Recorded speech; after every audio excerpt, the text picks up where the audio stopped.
अस्सलामुअलैकुम everyone, today we are going to discuss this model. इस model पर देखिए हमारे पास हम हेड एंड नेक को फोकस करेंगे। सो बेसिकली हम हेड एंड नेक में जल्दी से देखते हैं तो यहाँ पर हमारे पास ये आ जाती है internal jugular vein. See internal jugular vein, common carotid artery. जो कॉमन कैरोटिड आर्टरी है ये नीचे जा रही है ये इस तरह से, और ये वाली है सबक्लेवियन आर्टरी। ये आ जाती है सबक्लेवियन वेन। सबक्लेवियन वेन में हमारे पास ज्वाइन कर रही होती है एक्सटर्नल जुगुलर वेन, और जो सबक्लेवियन वेन के साथ मिलकर हमारे पास इंटरनल जुगुलर वेन क्या बनाती है, हमारे पास ब्रेकियोसेफेलिक वेन बनाती है। सही है, ये ब्रेकियोसेफेलिक वेन है। यहाँ से इंफीरियर थायराइड वेन है, ये वाली इंफीरियर थायराइड वेन है। अब ये कॉमन कैरोटिड ऊपर जा रही है, ये एक्सटर्नल कैरोटिड में और इंटरनल कैरोटिड में डिवाइड हो रही है, यहाँ पर बाइफरकेट कर रही है। ये जो सुपीरियर थायराइड आर्टरी आ रही है नीचे सप्लाई करने के लिए, ये थायराइड ग्लैंड है बेसिकली। यहाँ पर ये थायराइड कार्टिलेज आ गया। सही है। इसके अलावा हम आ जाते हैं यहाँ पर, तो देखिए यहाँ पर हमारे पास यहाँ पर ये टंग आ जाती है। टंग के नीचे ये सब लिंगुअल ग्लैंड आ जाते हैं, ये सब मैंडिबुलर ग्लैंड आ जाते हैं। और यहाँ पर हमारे पास यहाँ पर पैलेटोग्लॉसस मसल है। इसके अलावा यहाँ पर ये हमारे पास कॉन्का आ जाते हैं, superior middle and inferior concha.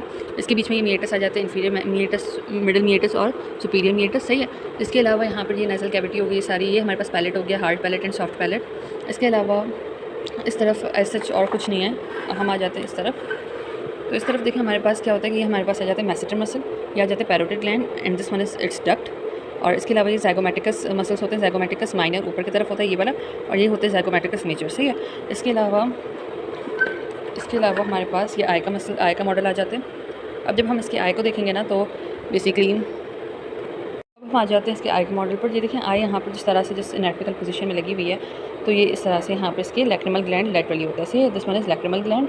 इसके अलावा हमारे पास क्या होता है कि ये हमारे पास सुपीरियर रेक्टस आ जाता है। ऑब्वियसली यहाँ पर जब लगाएंगे तो हमारे पास क्या होगा, ये सुपीरियर रेक्टस हो जाएगा, सुपीरियर रेक्टस आ जाएगा। इसके नीचे ये वाला है हमारे पास पैल्पेब्री मसल, यानी कि लिवेटर पैल्पेब्री सुपीरियरिस है। सही है। इसके अलावा इसके नीचे यहाँ पर हमारे पास हल्का सा दिखाई दे रहा है इसका इंटेंडेशन, तो यहाँ पर जो हल्का सा नीचे इसके है वो हमारे पास है सुपीरियर रेक्टस, और इसके ये वाला जो ऑब्लिकली आ रहा है दस वन सुपीरियर ऑब्लिक। सही है। इसके अलावा हमने देखते हैं इन्फीरियरली हमारे पास इन्फीरियर ऑब्लिक मसल आ गया और ये इन्फीरियर रेक्टस आ गया।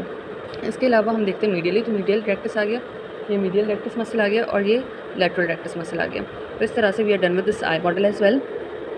और इसके अलावा जी इसका हम ये हटा देते हैं सेरिब्रल हेमिस्फीयर। इसमें तो ये आपको पता है कि ये किस तरह से ना, ये तो आपको सबको पता है क्योंकि वैसे मैंने वीडियो लगा दी है, तो इसका मैं लिंक पीछे दे दूँगी, उसमें जाकर देख लीजिएगा कि इसके मीडियल और सुपीरियर लैटरल सरफेस किस तरह से होता है, उसके ये कौन से स्ट्रक्चर्स होते हैं। तो जैसे ही इसे मैं हटा देती हूँ तो यहाँ पर हमारे पास ड्यूरल वेनस साइनसेस नज़र आते हैं। तो ड्यूरल वेनस साइनसेस हमारे पास ड्यूरा मैटर में पाए जाते हैं, जैसे हमारे पास मैनेजेस होती हैं उनमें ड्यूरा मैटर में पाए जाते हैं। ये जो ऊपर की तरफ ये हमारे पास नज़र आ रहा है this one is superior sagittal sinus, ये वाला जो नज़र आ रहा है this one is straight sinus, और एक यहाँ से आ रहा होता है यूँ, ये होता है ट्रांसवर्स साइनस। सही है। तो इस तरह से हमने इसके ड्यूरल वेनस साइनसेस भी कर लिए।